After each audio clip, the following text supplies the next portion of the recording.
Hello everyone, this is Arpita. Welcome to my channel.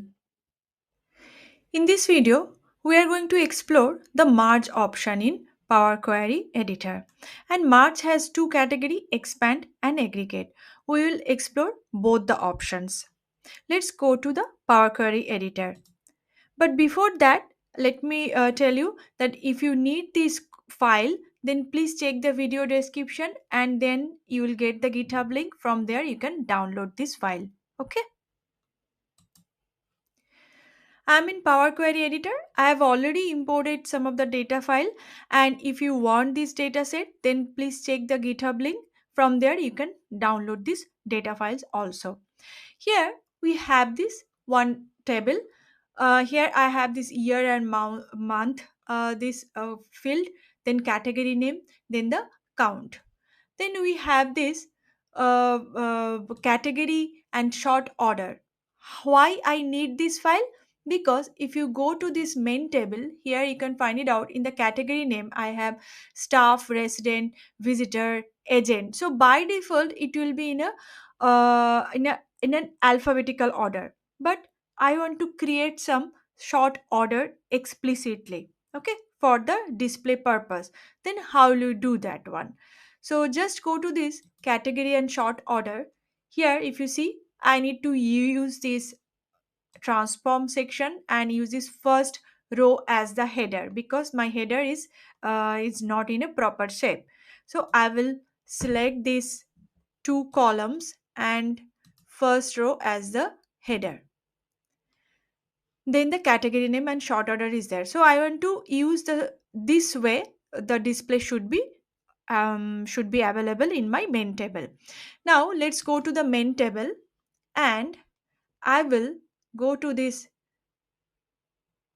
add call sorry in the home section.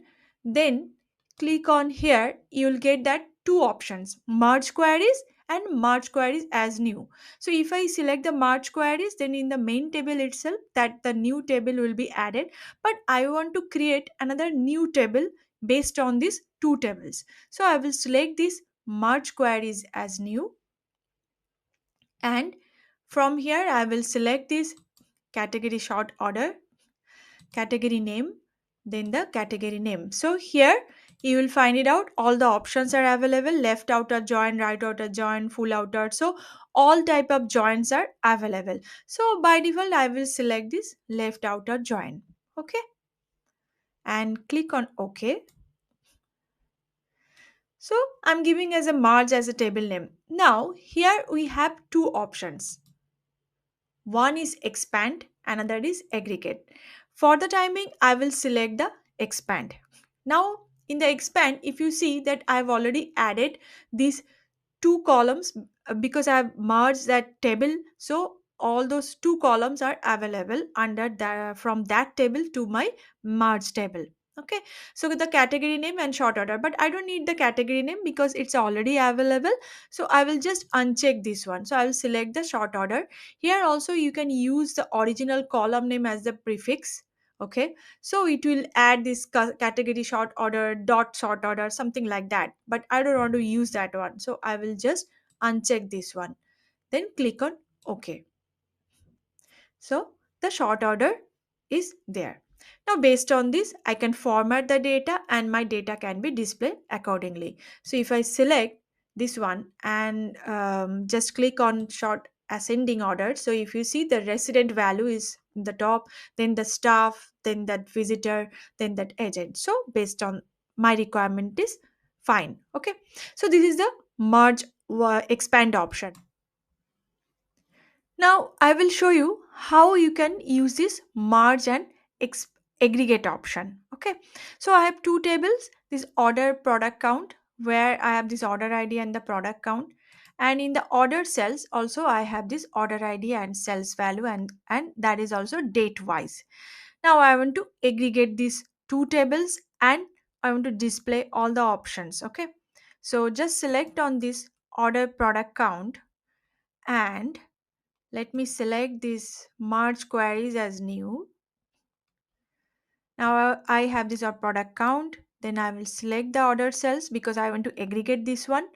select this order ID, then the select this order ID. Okay, now click on OK. Okay, so here also I have two options, expand and aggregate, but I will select that aggregate option and I will select the sum of sales value. Okay, because I want to display that on only. So select this one, okay, and click on OK. Okay, my sum of sales value is perfectly all right. So if you see that I have this order ID 1111, for that my total sales value is 5530. If I go to the ordered sales and if you do the filter with 111, okay, let me uncheck, and this one, if you see all my, if I sum this value, then you will get that exact result. Okay, so I believe from this video you understand how you can use this merge query option, and under that merge query, this how you can explore this expand option and the aggregate option. I hope you like this video. Please subscribe to my channel and provide your comment, and please share with your friends and colleagues. Thank you. Thanks for watching.